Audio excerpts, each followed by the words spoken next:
Setiap Isnin hingga Jumaat, saksikan Hawa eksklusif hanya di Suka TV. Suka sangat.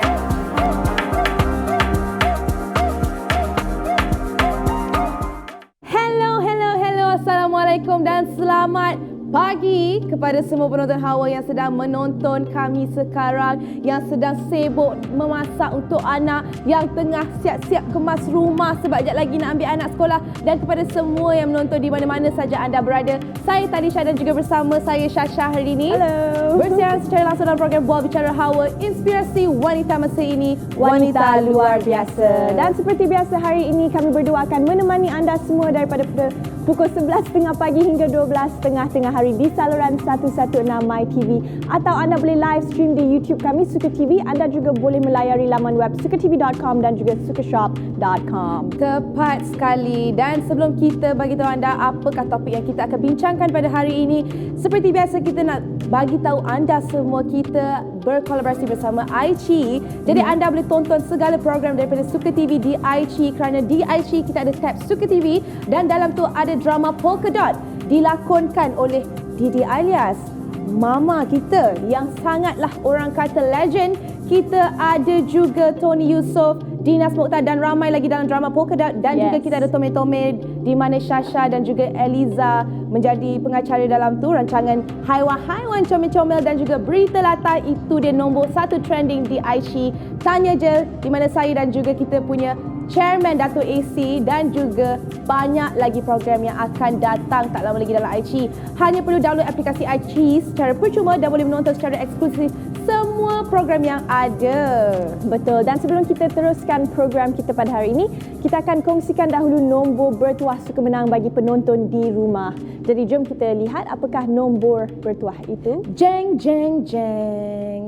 Alright, itu dia R1 guys. Yes. R1 di kanan saya. So hanya kumpulkan nombor berbeza setiap hari dan juga hari Isnin hinggalah hari Jumaat, dan hantarkan di mana? Di 0392262253 selewat-lewatnya pada hari Sabtu pukul 12 tengah hari. Dan nombor bertuah juga akan keluar di setiap live show setiap hari Isnin hingga hari Jumaat. Ya, saya harap anda dah take note ya nombor, kerana nanti anda berpeluang untuk menangi bermacam-macam hadiah. Dan bukan iQIYI sahaja ya Syasha, kita berkolaborasi bersama, tapi kita juga ada kita punya partner iaitu Go King Kong. Jadi Suka Shop bersama Go King Kong membuat kolaborasi dan namakan ia menjadi Suka Go. Itu adalah untuk anda membeli belah dengan secara ringkas dan senang. Jadi hanya membeli belah bersama kami dan dapat 20,000 produk yang tersedia. Dan jika anda membeli dengan Suka Go, anda akan dapat penghantaran secara percuma. Dan bukan itu saja, tetapi delivery dalam masa 1 hari mengikut bandar-bandar yang ditetapkan. Dan bukan itu saja, anda juga boleh memenangi voucher berjumlah 10 juta ringgit. Wow, jutawan. Akan diberikan melalui pendaftaran diri di sukashop.com. Betul. Dan pembeli juga berpeluang memenangi hadiah cabutan bertuah iaitu motor atau telefon bimbit dengan minimum pembelian sebanyak RM50 sahaja. Dan lebih menarik lagi, sebuah kereta Ferrari atau wang tunai berjumlah RM1 juta dengan syarat pembelian minimum RM100. Jangan lupa untuk layari website kami sukashop.com untuk mendapatkan peluang-peluang yang lumayan sebegini. Yes, dan hari ini kita ada panel kita seperti biasa. Kita ada Puan Anita dan juga Cik Syahira Shahrudin. Yang kita akan topik pertama yang kita akan bincangkan tentang mental illness adalah pencegahan bunuh diri.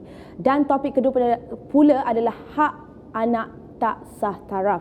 Iaitu kita punya topik hari ini amatlah berat sebenarnya ya, tetapi inilah realiti yang kita kena hadapi sebenarnya. Dan juga kita nak bagi tahu sedikit info tentang kes bunuh diri di Malaysia. Di negara ini meningkat 81% dengan 1,142, dan juga dilaporkan tahun lalu berbanding 631 kes pada 2020.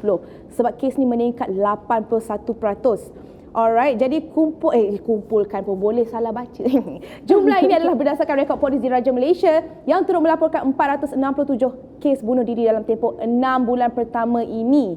Ini kerana kita punya orang kata post COVID Masa kita MCO ramai yang tertekan dan Menteri Kesihatan Khairy Jamaluddin berkata Kementerian Kesihatan akan terus komited mendidik dan melatih masyarakat berhubung masalah kesihatan mental, pencegahan tingkah laku bunuh diri serta menghapuskan stigma terhadap tingkah laku itu. Yes, dan sebentar lagi kita akan bersama tetamu kita pada hari ini, Puan Anita, dengan topik yang akan dibincangkan adalah pencegahan bunuh diri. Tapi sebelum itu, Jumaat lepas Mental Illness Awareness and Support Association telah mengadakan sidang media Hari Pencegahan Bunuh Diri Sedunia 2022, bertindak segera harapan terbina. Jadi mari kita sama-sama saksikan VT ini.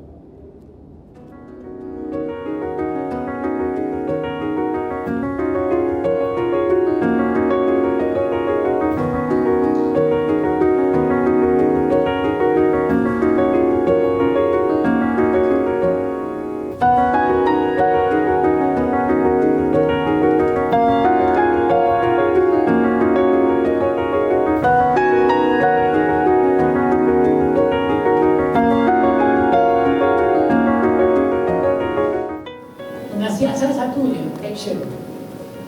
Lakukan aktiviti, betul. Just lakukan aktiviti, peer related, jangan dengar cakap orang.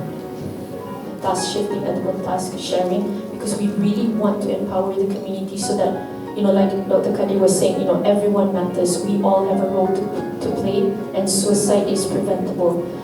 Apabila masyarakat sejahtera, masyarakat boleh dapat berusaha berniaga, mencari pendapatan, itu banyak menyumbang kepada menurunnya kadar bunuh diri. Masalah kesihatan mental ialah masalah social injustice, social inequality, social determinants. Banyak masalah sosial.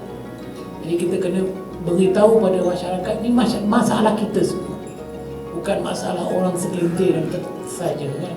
Setiap sehari 7 orang bunuh diri. Bukan sedikit, ramai.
Itu dia World Suicide Prevention Day yang dianjurkan oleh MIASA, dan mereka akan launchkan orang kata biking, basikal kan, dan untuk orang kata create awareness tentang bunuh diri. Dan selepas ini kita akan bincangkan tentang topik pencegahan bunuh diri bersama Presiden MIASA iaitu Puan Anita. Jadi terus setia bersama kami dalam program Bual Bicara Hawa, inspirasi wanita masa ini, wanita luar biasa.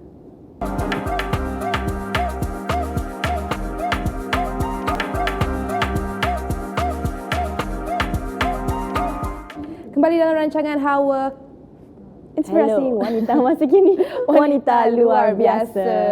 Dan kita bersama Puan Anita Abu Bakar iaitu Presiden Mental Illness Awareness and Support Association iaitu MIASA untuk membincangkan tentang pencegahan bunuh diri. Untuk kami berdua tadi, seperti Syasha tadi dia cakap dengan saya kan, topik hari ini amat berat. Yes, betul.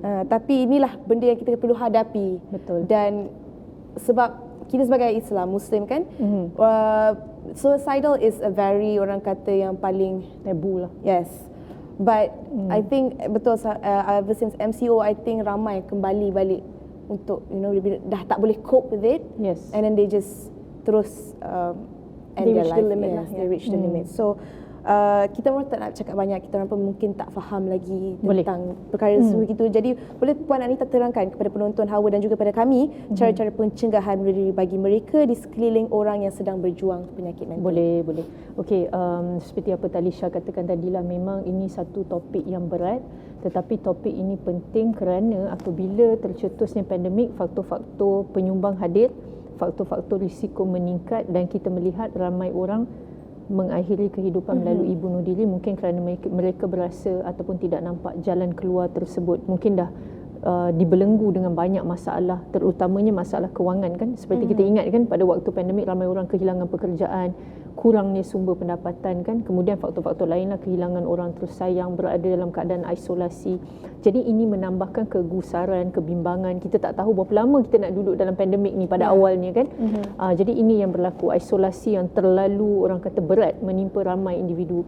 Jadi apabila kita bercakap tentang pencegahan bunuh diri, kadang-kadang kan macam Talisha katakan, ni satu topik yang berat.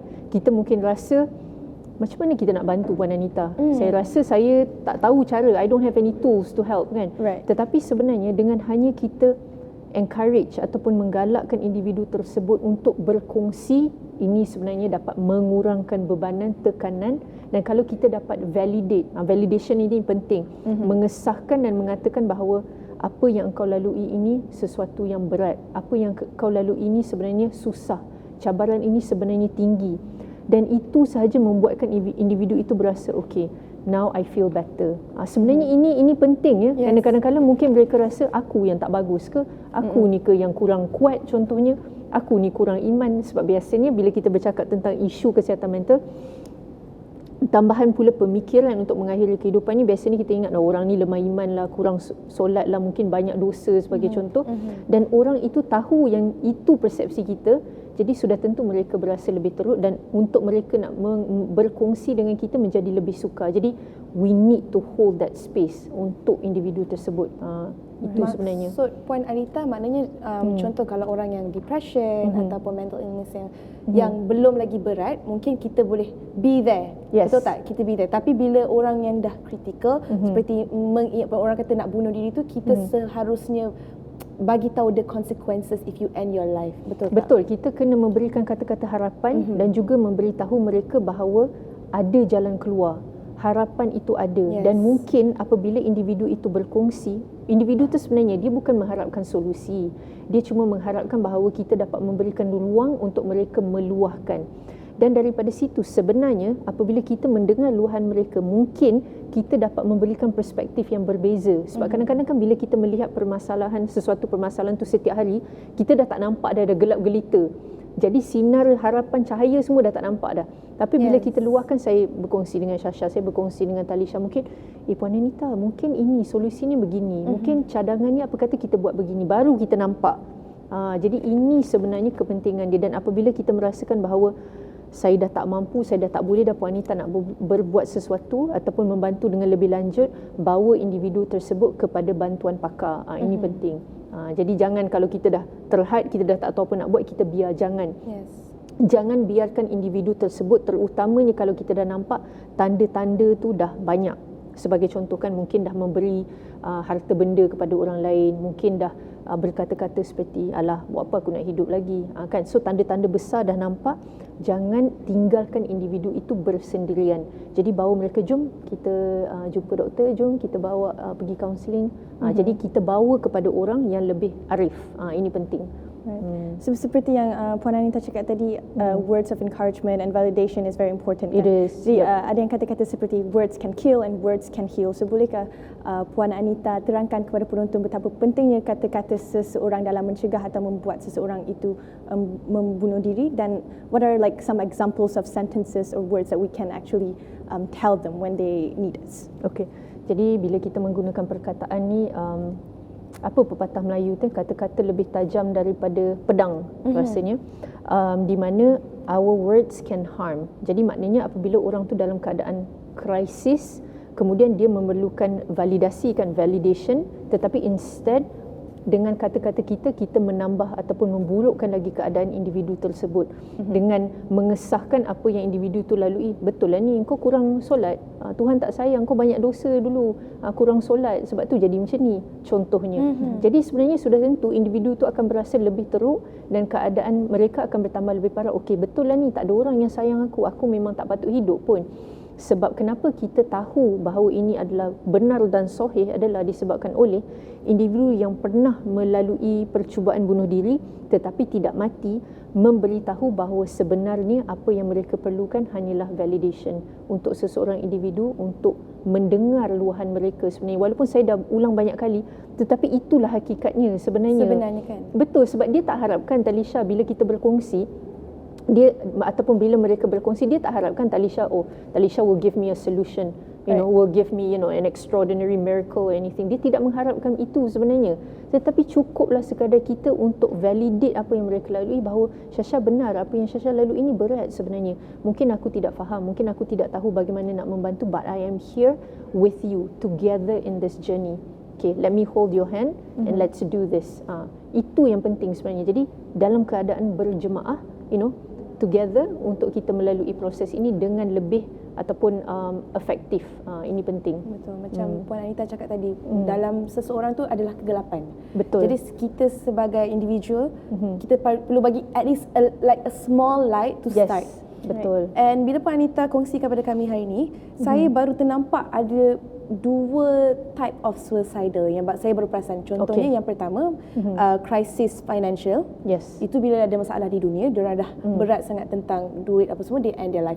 Tapi sebenarnya yang paling berat adalah mental illness yang mereka hadapi. Contohnya, saya pernah kongsikan tentang yang Miss World, Miss Universe, yang happy go lucky tetapi she end her life. And saya baru-baru ni ada ternampak juga di Amerika Syarikat, seorang influencer fitness membunuh diri daripada jambatan, dan sebelum dia bunuh diri, dia hantar teks kepada boyfriend dia. Untuk saya, dia dah ada boyfriend, dia adalah seorang influencer, perfect life. Dan bila saya baca teks tu, saya tertanya-tanya kenapa dia choose to end her life. Dia sendiri cakap ke boyfriend dia, dia dah tidak tahan dengan dalaman dia sebagai seorang manusia. Betul. Jadi macam mana kita boleh Jadi dia macam ni tau, tidak kira anda anak raja, tidak kira anda doktor, tidak kira anda miskin, tidak kira anda latar belakang social status bagaimanapun, kalau anda ada kemurungan, anda tetap ada kemurungan. Jadi simptom-simptom itu jelas. Jadi benda ini adalah sesuatu penyakit. So it doesn't matter kalau orang tu suri rumah sekalipun, orang tu budak kecil, dewasa, kalau dia ada kemurungan, dia tetap ada kemurungan. Jadi ini bukan bermaksud kalau orang tu ada, macam Talisha katakan tadi, mungkin kaya, mungkin ada power, mungkin pekerjaan dia bagus dan sebagainya, tidak semestinya dia punya kemurungan itu lebih kemurungan dia kurang daripada individu yang lain. Sebenarnya dia sama sahaja. Apa yang penting di sini adalah pendekatan kepada proses penyembuhan itu haruslah sesuatu yang holistik, itu pertama. Keduanya adalah sistem sokongan dia bagaimana. Dan ketiganya, punca dia mendapat kemurungan ataupun dia ada pemikiran untuk mengakhiri kehidupan itu dibantu. Jadi macam tadi saya katakan tadi, kalau waktu pandemik kehilangan pekerjaan, dia dah pergi terapi, dah jumpa doktor, ada peer support, dah datang miasah tapi tidak baik. Kenapa? Sebab pekerjaan tidak diberikan. Jadi ini membawa maksud duit nak bayar sewa rumah masih tak ada, duit nak bayar sekolah anak-anak masih tak ada. Sudah tentu gejala kemurungan masih hadir, pemikiran untuk mengakhiri kehidupan masih hadir. Jadi ini kita kena faham dan kita kena jelas di sini. Memang sebenarnya orang kata sukar ataupun it's a conflict untuk kita sendiri nak membantu kan. Jadi kita ada banyak lagi soalan yang kita nak tanya dan bincangkan bersama Puan Anita, tapi kita akan berehat sebentar dalam program Bola Bicara Hawa, inspirasi wanita masa ini, wanita luar biasa.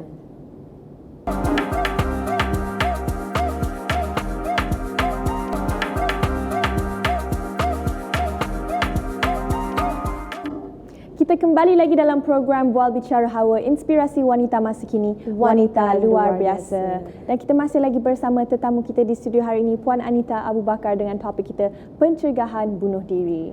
Yes, dan kita nak tanya Puan Anita tentang langkah-langkah seterusnya selain daripada kata-kata. Betul, Mungkin kadang-kadang kita bercakap kepada seseorang tetapi dia orang dah tak nak store benda tu. Jadi apa lagi yang kita boleh lakukan? Okey, kalau mereka dalam keadaan dalam isolasi contohnya, apabila kita murungkan, kita dah tak nak berjumpa dengan orang, kita tak nak bercakap, kita tak nak berkongsi, dan biasanya kita dah rasa macam maybe there is no way out, kan begitu. Jadi apa yang penting di sini adalah sebagai ahli keluarga dan rakan-rakan, kita cuba bawa individu itu keluar bersama kita to make them feel useful. Jadi contohnya, jom kita keluar minum, ataupun jom kita pergi jogging ke, pergi fitness first contohnya. Jadi kita cuba encourage individu tersebut keluar daripada that vicious loop ataupun cycle that they are in. Ini penting sebenarnya, sebab kalau tak, setiap hari dia akan dibelenggu dengan rasa itu, pemikiran tersebut, dan dia tak nampak jalan keluar. Jadi kita kena, macam mana kita nak break that chain. Ini penting sebenarnya. Jadi bawa mereka keluar daripada keadaan yang membelenggu mereka. Dan kalau kita melihat bahawa wanita nampak seperti dia tak nampak proses penyembuhan itu, jadi di sinilah fungsinya kita membawa, berjumpa dengan pakar-pakar, berjumpa dengan NGO-NGO seperti MIASA. Jadi boleh masuk contohnya kumpulan-kumpulan sokongan di mana individu-individu yang dah pun melalui proses tersebut, mereka dah pun sembuh, untuk memberikan tools, memberikan harapan bahawa there is a solution, bahawa ada harapan, bahawa it's not just this contohnya.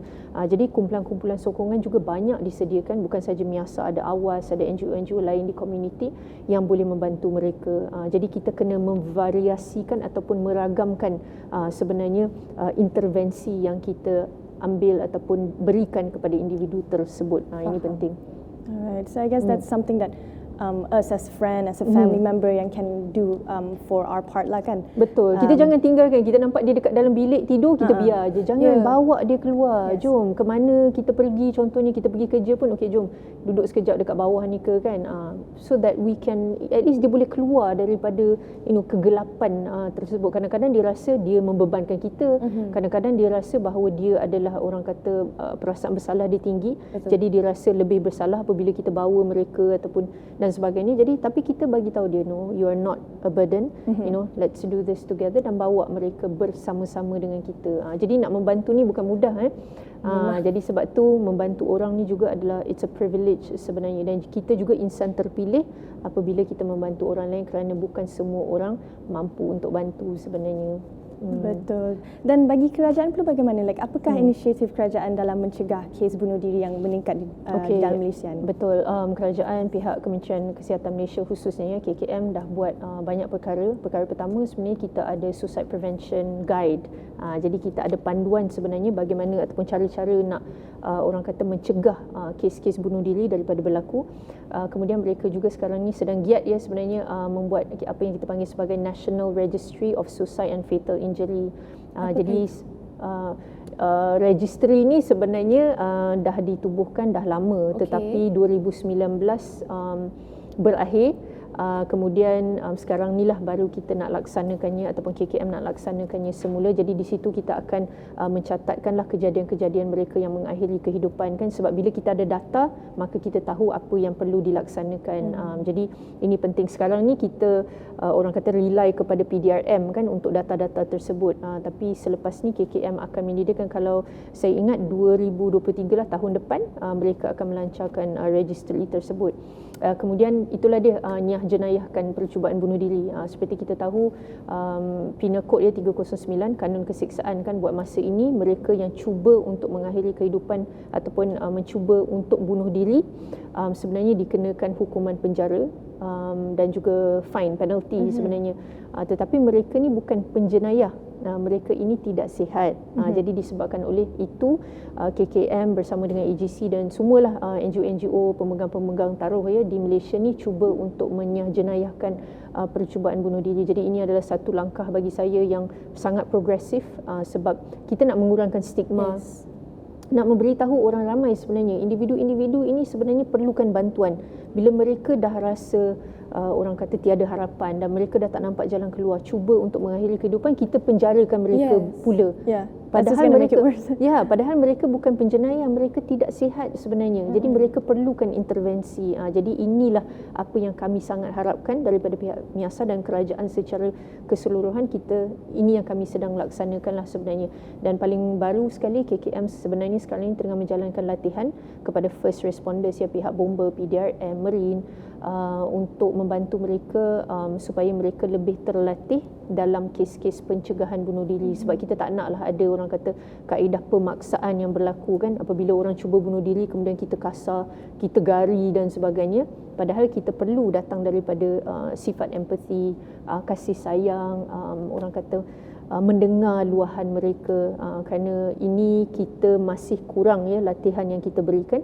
Tetapi KKM dah pun cuba bergerak dengan lebih agresif sekarang ni. Jadi banyak sebenarnya inisiatif yang dilakukan oleh pihak kerajaan dan juga pihak-pihak berkepentingan dan juga NGO-NGO lah di komuniti. Alhamdulillah. That's good. Tapi kita pun nak tahu juga bahawa ada tak counselling daripada pihak kerajaan? Sebab saya kadang-kadang ditahu bahawa kadang-kadang orang kawan-kawan saya ada depression. Mereka kata amat sukar sebab the queue, the waiting time apa semua.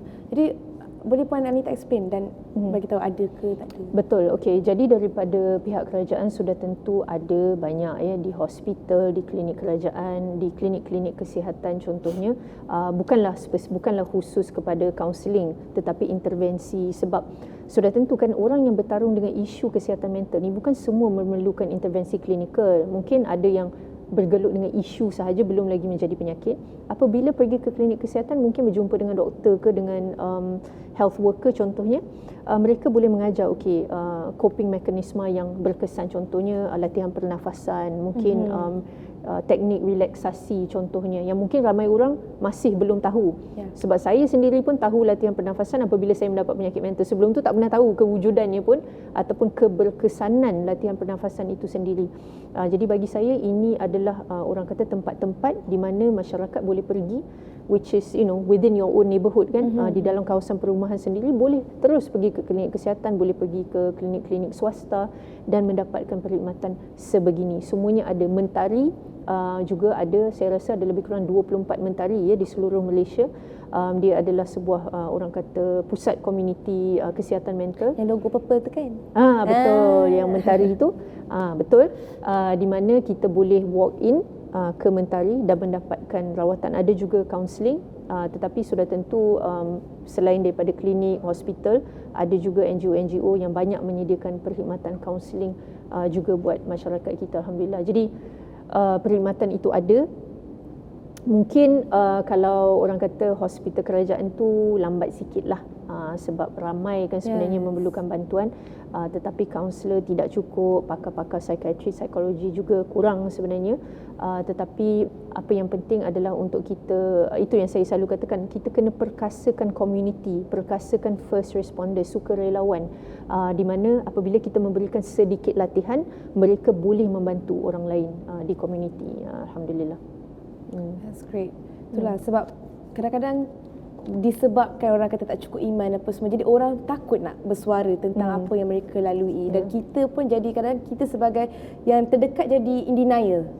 Macam takkanlah nak buat macam tu, betul tak? Tapi itulah tuan-tuan dan puan-puan, tadi pun Puan Anita dah kongsikan di mana anda boleh orang kata seek help. Anda pun boleh bersama MIASA, join MIASA ke Instagram mereka, dan kita akan tutup perbincangan kita pada hari ini tentang pencegahan bunuh diri bersama Puan Anita Abu Bakar. Terima kasih kerana kongsikan. Terima kasih Talisha, terima kasih Syasha. Dan moga kita mampu mencegah mereka yang keinginan untuk membunuh diri. Alright, baiklah, kita akan berehat seketika dan kita akan kembali selepas ini dalam program Bual Bicara Hawa, inspirasi wanita masa kini, wanita luar biasa.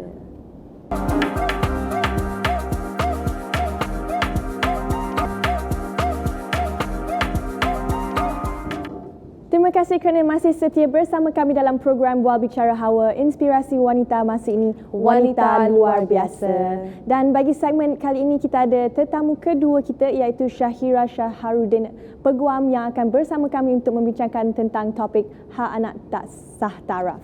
Ya, ini juga topik yang berat Right. Yes, berat.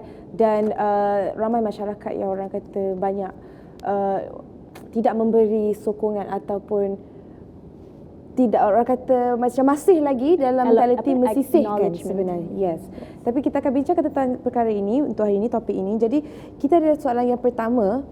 Kita difahamkan bahawa anak tidak sah taraf dibahagikan kepada dua. Yang pertama, anak yang dilahirkan di luar nikah sama ada akibat zina atau rogol dan dia bukan daripada persetubuhan syubhah atau bukan daripada anak perhambaan. Dan yang kedua, anak dilahirkan kurang dari 6 bulan 2 lahzah mengikut takwim Kamariah daripada tarikh Tamkin. Okey, sebenarnya mengikutkan soalan ni kami juga tidak berapa nak faham atau berapa tentang maksud atau perkataan yang dikatakan di sini. Jadi boleh Cik Syahira terangkan dengan lebih lanjut tentang perkara ini. Okey, Assalamualaikum warahmatullahi wabarakatuh. Terlebih dahulu kita nak kena kenal lah apa itu anak tak sah taraf. Sebab kadang-kadang orang confuse anak tak sah taraf ni, anak tak sah taraf dari segi perkahwinan yang macam mana? Syubhah ke ataupun zina ke ataupun rogol. Jadi bila kita cerita pasal anak tak sah taraf ni, macam Talisha cakap tadi, kurang daripada 6 bulan Qamariah. Maknanya perkahwinan dia tu kurang daripada 6 bulan lah. That means dia pregnant dalam tempoh maksudnya perkahwinan tu baru 5 bulan dan dia dah pregnant. Okey, faham. Okey, perkahwinan dia baru 5 bulan dia dah pregnant, and then dia boleh dikatakan tak cukup tempoh minimum 6 bulan tu. Maknanya kalau you kahwin lepas 6 bulan sehingga 4 tahun perkahwinan you pregnant, anak tu sah. Tapi sekiranya dia 6 bulan 2 lahzah tadi kan, maknanya 2 saat. Dia ada kira macam tu daripada takwim dia, kurang daripada 6 bulan dia jadi anak tak sah taraf. Maknanya anak zina ataupun anak rogol, anak yang di luar perkahwinan. Dia beza dengan perkahwinan syubhah. Perkahwinan syubhah ni, anak syubhah ni adalah anak daripada hubungan yang tak jelas, tapi mak ayah dia dah berkahwin. Cuma kadang-kadang orang rasa you baru kahwin 5 bulan tapi wife you dah pregnant 6 months. Dia akan kira, contoh dia akan kira daripada tempoh haid. Haid perempuan tu sebelum dia bernikah. Jadi sebab tu tempoh pregnancy dia a bit longer dan dia punya tempoh marriage. Itu adalah perkahwinan ya, dia orang kata anak syubhah tu macam kurang jelas tapi dia boleh dijelaskan dengan medik. Dia berbeza dengan anak yang betul-betul lahir less than 6 months. Sebab kadang-kadang pregnancy tu 8 months tapi marriage dia 7 months. Itu kita boleh jelaskan dengan medik lah. Tapi kalau dikurang 6 bulan, itu memang kata orang tu di luar perkahwinan lah. Kita boleh katakan anak itu tak boleh dibinkan kepada si lelaki tersebut. Okey. Jadi boleh tak Puan Aita elaborate lagi tentang bin dan binti ni contohnya, sebab bila ada anak tak sah taraf, untuk mereka documentation apa semua tu sampai daripada masa kehadapan kan, tentang yelah nak kahwin pun mereka akan check ibu bapa mereka punya dokumen nikah, surat beranak mereka sahih ke tak sahih. Jadi perkara begitu macam mana? Okey, kalau kita cerita pasal anak tak sah taraf ni ada 3 lah, dari segi harta pusaka, dari segi mahram dan dari segi wali dia. Bila kita dah tahu dia adalah anak tak sah taraf, automatically dia tak boleh dibinkan kepada bapa ataupun sesiapa lelaki yang mengaku nak bertanggungjawab ke atas anak tu, tapi dia tak boleh binkan ke atas lelaki tersebut. Jadi nasab dia semua dia pergi kepada belah ibu. Jadi dari segi wali, dia kena pakai wali hakim. Dia kena buat permohonan untuk mendapatkan wali hakim. Dari segi pusaka, dia boleh mewarisi harta ibu dia dan ibu boleh mewarisi harta dia. Tapi dia tak boleh mewarisi harta lelaki yang mengaku sebagai bapa ataupun nak bertanggungjawab sebagai bapa, tak boleh. Jadi hanya di sebelah ibu. Dan dari segi mahram tadi, dengan lelaki yang mengaku nak jadi bapa tu, dia bukan mahram dengan lelaki tersebut. Jadi seandainya anak tu anak perempuan, secara Islamnya dia boleh berkahwin lah dengan lelaki tersebut. Walaupun itu bapa sendiri. Walaupun itu sebenarnya benih DNA. DNA itu sama, tapi sebabkan nasab tu tidak kata orang tu dinasabkan kepada si lelaki tersebut, jadi lelaki tu tak boleh jadi bapa. Sebab kalau kita tengok Akta 303 di bawah Seksyen 110, siapa yang layak jadi bapa ni adalah bila perempuan ni dia berkahwin dan dia ada anak lebih 6 bulan Qamariah sehingga ke 4 tahun. Jadi kalau kurang pada 6 bulan Qamariah, lelaki tersebut tak boleh dipanggil bapa walaupun DNA sama. Wah, itu sebenarnya mungkin memang ialah perkara lama, tapi itu adalah perkara baru untuk kita mendengarnya, kan? Betul tak? Yes, I just find out and it doesn't really make sense to me actually. Tapi maybe lepas ni kita boleh secara belajar ni lebih lah. lanjut Tapi kalau kita tahu, kalau ibu tu dah tahu dia buat dengan lelaki tu, dia ada hubungan buat hubungan dengan lelaki tu, jadi sepatutnya secara etikanya you tak patutlah menggalakkan anak you sendiri pergi kahwin dengan lelaki tersebut, betul tak? Cuma kalau mengikut hukumnya, dia bukan mahram kita. Betul. Faham. Alright, jadi membincangkan tentang akta, adakah akta di Malaysia yang melindungi hak anak yang tidak sah taraf ini? Akta di Malaysia ni adalah Akta Undang-Undang Keluarga Islam. Okey, kita ada, setiap negeri tu ada Akta Undang-Undang Keluarga Islam. Wilayah Persekutuan, Selangor, setiap negeri Undang-Undang Syariah ni ada tertakluk pada negeri. Tapi basically konten dia lebih kurang sama dan kita panggil dia Akta 303, itu Akta Undang-Undang Keluarga Islam. Itu yang memperuntukkan Seksyen 80, ibu yang patut menafkahi anak tersebut. Ibu yang kena tanggung, ibu yang kena bagi allowance dan membesarkan anak tersebut lah. Jadi hak anak tak sah taraf ni sebenarnya ada juga pembelaan, tapi tak boleh diletakkan ke atas lelaki yang membuatkan si ibu itu mengandung. Faham. I see. Wow. Okay, so sebenarnya banyak lagi soalan yang kita nak tanya dan kita nak tahu tentang perkara ini. Nak orang kata korek dan kita nak tahu sebab kita sendiri ini orang kata knowledge yang baru bagi kami sebenarnya, betul tak? Alright, kita akan bincangkan tentang topik ini selepas ini. Jangan ke mana-mana dalam program Bual Bicara Hawa, inspirasi wanita masa ini, wanita luar biasa.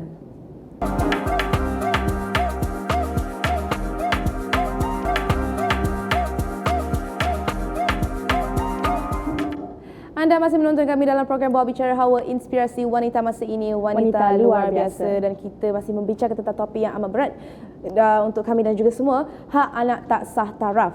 Dan alright, jadi kita ada soalan kepada Cik Syahira. Kita nak bagi tahu, kita nak Cik Syahira explainkan lagi tentang syubhah. Okey, perkahwinan syubhah ni perkahwinan yang tak jelas macam saya cakap tadi kan. So sekiranya macam dia mengandung before kahwin, and then some people diorang akan diorang akan nikah untuk, kata orang tu, first untuk jaga aib dan maruah nikah. Tapi sebenarnya kalau ikut hukum Islam, you tak boleh bernikah dalam keadaan you mengandung. Okey, jadi selepas sahaja perempuan itu melahirkan, dan dia kena nikah semula lah. Kalau ikutkan, dia kena nikah semula, tetapi anak itu boleh dinasabkan kepada lelaki tersebut. Sebab kalau perkahwinan itu melebihi, kata orang tu, daripada, macam saya cakap tadi, 6 bulan Komariah sehingga ke 4 tahun kan. Begitu juga kalau dia bercerai. Contoh, dia dah bercerai, lepas tu 4 tahun, maksudnya 4 tahun selepas perkahwinan itu, walaupun dia dah bercerai, kalau dia pregnant, anak tu boleh dinasabkan kepada bapa tu, kepada lelaki tu, walaupun dia dah bercerai. So tempoh dia 6 months to 4 years tu also applicable upon a divorce. Maknanya bila dia bercerai, selagi mana dalam tempoh 4 tahun, kalau dia bersalin pun, dia boleh dibinkan atau binti kepada lelaki tersebut. Dengan syarat itu je the only lelaki yang dia pernah berkahwin.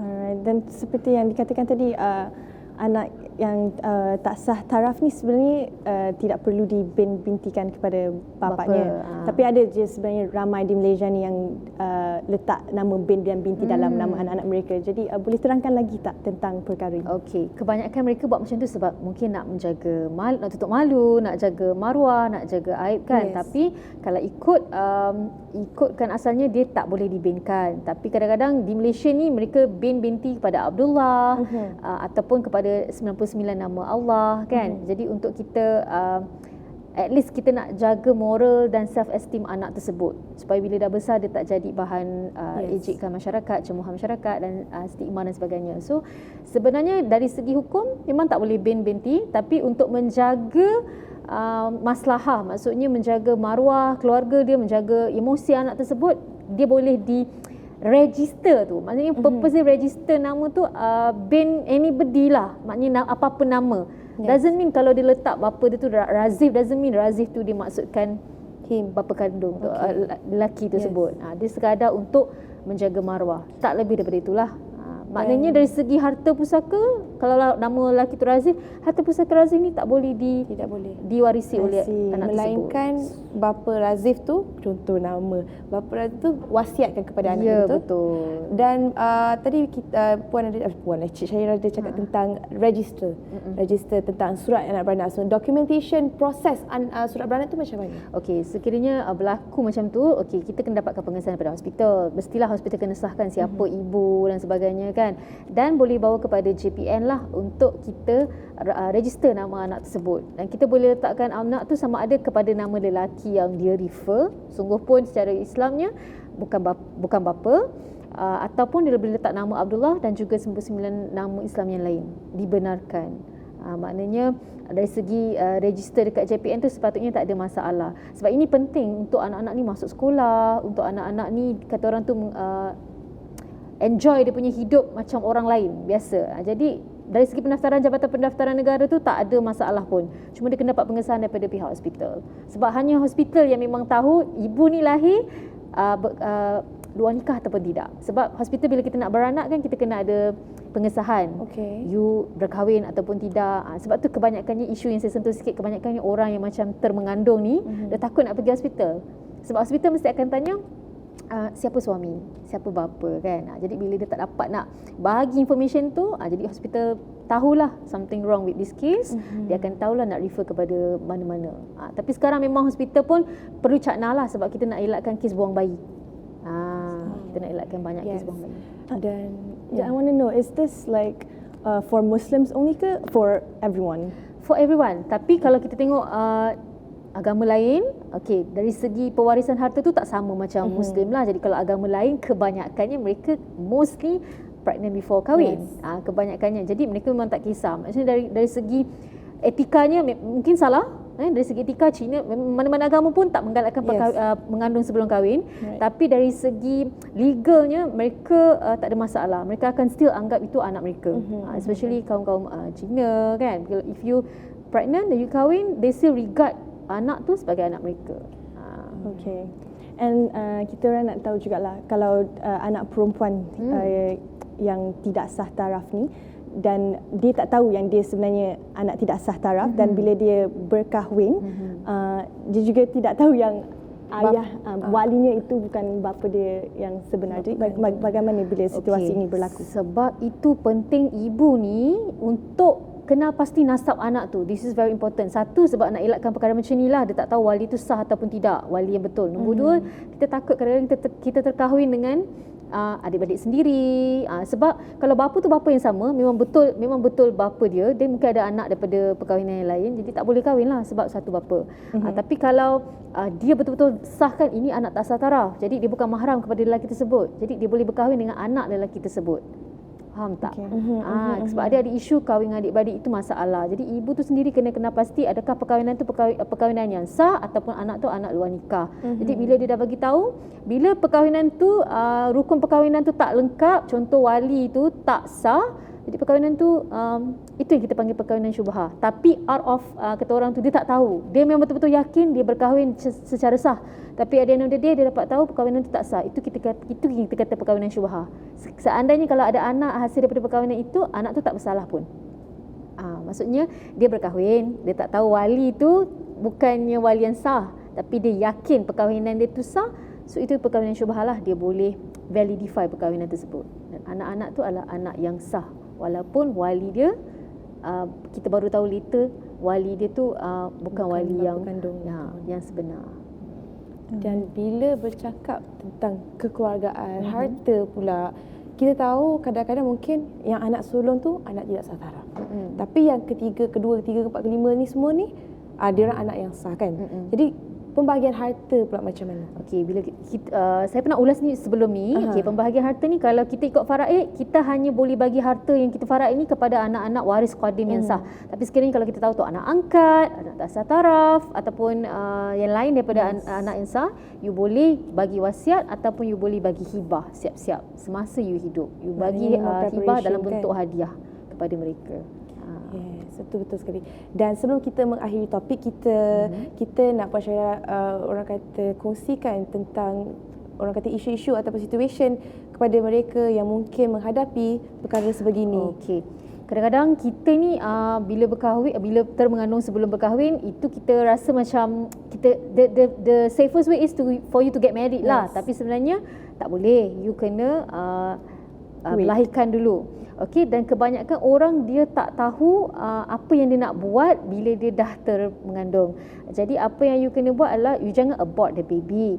And then you boleh berkahwin untuk cover, tutup malu, tapi selepas itu you akad nikah sekali lagi lah untuk elakkan kata orang tu perkahwinan itu tak sah. Sebab bila you nak register perkahwinan, you kena ada pembuktian lah siapa wali, siapa suami, siapa isteri, then only you boleh nasabkan anak tu kepada lelaki tersebut. Tapi kebanyakan kes sekarang ni bila seandainya isu yang kita jadi sekarang ni, bila agama ibu dan ayah tu tak sama, bila ada anak tak sah taraf, dia akan ikut agama ibu. Contoh, agama ibu Islam tapi dia berhubungan dengan lelaki Cina. Bila ada anak tu akan ikut agama ibu lah. Jadi isu dia sekarang, bila ibu tu bukan Islam tapi dia buat dengan lelaki Islam. So bila ada anak tak sah taraf tu, dia akan ikut agama ibu. So anak tu akan jadi, contoh kalau dia buat dengan India, dia akan ikut agama ibu dia, bukan agama Islam lah. Itu adalah satu isu yang ke depan kita kena pandang. Sayanglah kan, sebab kita anak tu terpaksa ikut agama bukan Islam. I see. Okay, a very interesting topic today. Yes, sebenarnya. Yes. A bit complicated, but it's okay. We can learn more after this, insyaAllah. And thank you so much. Terima kasih Cik Syahira Syahruddin. Moga memberi manfaat dan informasi buat kita semua pada hari ini. Thank you. Dan itu sahaja bagi kita, Hawa. Kalau ada salah silap, minta maaf. Itu sahaja daripada saya, Talisha dan juga Syasha. Dan lagi sekali, ucapkan terima kasih kepada Puan Cik Syahira kerana kongsikan tentang topik yang berat. Dan saya harap anda semua mendapat manfaat dan perkongsian daripada kami semua. Itu sahaja daripada saya, Talisha. Dan saya Syasha Jamal. Bertemu lagi esok dalam program Bual Bicara Hawa, inspirasi wanita masa kini, wanita luar biasa. Assalamualaikum.